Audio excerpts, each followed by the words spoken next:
IT profession ಬಿಟ್ಟು ನಟಿ ಆಗ್ಬೇಕು ಅಂತ ಸ್ಯಾಂಡಲ್ವುಡ್ಗೆ ಎಂಟ್ರಿ ಕೊಡ್ತೀರಾ? ಇನ್ ಕೇಸ್ ಬೃಂದಾ ಅವರು ನಟಿ ಆಗಿಲ್ಲ ಅಂತಂದ್ರೆ ಏನಾಗಿರ್ತಿದ್ರಿ ಅಂತ? ನಾನು ಇಷ್ಟೊತ್ತಿಗೆ ಐ ಗೆಸ್ ಮಿನಿಮಮ್ ಮ್ಯಾನೇಜರ್ ಆಗಿರ್ತಿದ್ನ ಅಂತ IT ಅಲ್ಲೇ ಇರ್ತಿದ್ದೆ IT ಅಲ್ಲೇ ಬಿಕಾಸ್ ನಂಗೆ ತುಂಬಾನೇ ಇಷ್ಟ ಆಯ್ತು ಆ ಹ್ಮ್. ಜಾಬ್ ಕೂಡ. I used to love developing, I used to love that environment. ನನ್ಗೆ ಇಂಜಿನಿಯರ್ ಆಗ್ಬೇಕು ಅಂತ ತುಂಬಾನೇ ಆಸೆ ಇತ್ತು ಅಂಡ್ ಆಸೆ ಇಟ್ಕೊಂಡು ನಾನು ಇಂಜಿನಿಯರಿಂಗ್ ಮಾಡಿದ್ದು. Hmm. And then I used to love IT job and ಅದೇ ಫೀಲ್ಡ್ ಅಲ್ಲೇನೆ ಏನಾದ್ರೂ ಬೇರೆ ಟ್ರೈ ಮಾಡ್ತಿದ್ನೇನೋ ಬಿಟ್ರೆ like I am very sure ನಾನು IT ಅಲ್ಲಿ ಇರ್ತಿದ್ದೆ. ಯಾವುದೇ ಒಂದು ಹೆಣ್ಮಕ್ಳು ಇಂಡಸ್ಟ್ರಿಗೆ ಬರಬೇಕು ಅಂತಂದಾಗ ಸೊ ಸ್ವಲ್ಪ ಯೋಚನೆ ಮಾಡಿ ಬರ್ತಾರೆ, ಇಂಡಸ್ಟ್ರಿ ಹೆಂಗಿರುತ್ತೋ ಏನು ಅಂತ ಹೇಳ್ಬಿಟ್ಟು.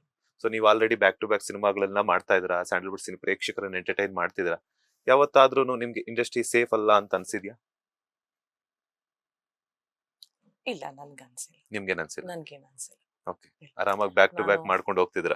ಇಲ್ಲ, it is not only just ಅಂದ್ರೆ ನಾನು ಬ್ಯಾಕ್ ಟು ಬ್ಯಾಕ್ ಸಿನಿಮಾಸ್ ಮಾಡ್ತಿದೀನಿ ಅದಕ್ಕೋಸ್ಕರ ನನ್ಗೆ ಸೇಫ್ ಅನಿಸ್ತಿದೆ ಅಂತಲ್ಲ. ಹ್ಮ್. ಐ ಗೆಸ್ ನಾನ್ ಯಾರನ್ನೆಲ್ಲ ಮೀಟ್ ಮಾಡಿದೀನಿ, ಆ ಸರ್ಕಲ್ ಆಗಿರ್ಬೋದು ಅಥವಾ ನಾನ್ ಯಾರ ಜೊತೆ ಕೆಲಸ ಮಾಡ್ತಿದೀನಿ ಈಗ ಅವ್ರಾಗಿರ್ಬೋದು, ಎಲ್ಲರೂ ತುಂಬಾನೇ ಸೇಫ್ ಅನ್ಸಿದ್ದಾರೆ ನನ್ಗೆ. ಯಾವತ್ತೂ ಓ ನಾನ್ ಇಲ್ಲಿ ಯಾಕಿದೀನಿ ಅನ್ನೋ ಒಂದು ಫೀಲಿಂಗ್ ಬಂದಿಲ್ಲ. ಓಕೆ, ಯಾಕೆ ನಾನು ಐ ಗೆಸ್ IT ಅಲ್ಲೇ ಇರ್ಬೇಕಿತ್ತು, ಇದು ನನ್ಗೆ ಸೇಫ್ ಅನಿಸ್ತಾ ಇಲ್ಲ ಅನ್ನೋ ಫೀಲಿಂಗ್ ಬಂದಿಲ್ಲ. ಸೊ ಲೇಟೆಸ್ಟ್ ಹಾಗೂ ಇಂಟ್ರೆಸ್ಟಿಂಗ್ ಸುದ್ದಿಗಳಿಗಾಗಿ ಬಾಸ್ ಟಿವಿ ಕನ್ನಡ ಚಾನೆಲ್ನ ಸಬ್ಸ್ಕ್ರೈಬ್ ಮಾಡಿ. ಹಾಗೆಯೇ ಬೆಲ್ ಐಕಾನ್ ಪ್ರೆಸ್ ಮಾಡಿ.